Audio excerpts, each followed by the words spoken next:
জানো তো, আগে যেমন সব বন্ধুরা মিলে একসাথে বেরোতাম, এখন আর সেটা হয়ে ওঠে না। সবাই আলাদা আলাদা লাইনে চলে গেছে সেই কারণে। তো হঠাৎই সেদিনকে মধু বলল, হস্তশিল্পের মেলা বসেছে, একটু চল না আমার সাথে একটা কুর্তি কিনবো। আমি ভাবলাম চ তাহলে।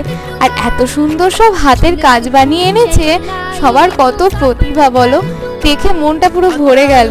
আর এই হচ্ছে সেই কুর্তি যেটা ওনার পছন্দ হয়েছিল।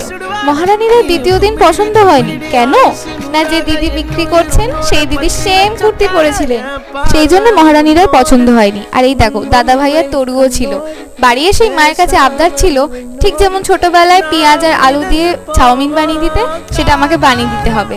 আর আমার দায়িত্ব ছিল মশলাটা রেডি করা, সেটাই রেডি করে মাকে দিয়ে দিয়েছিলাম। চাউমিনে ঢালতে হবে তো, সেই কারণে। চলো, সবাই খুব ভালো থেকো, সুস্থ থেকো, সবাইকে খুব ভালো রেখো। যদি ভালো লাগে সাবস্ক্রাইব করে দিও। দেখা হচ্ছে পরের ভিডিওতে।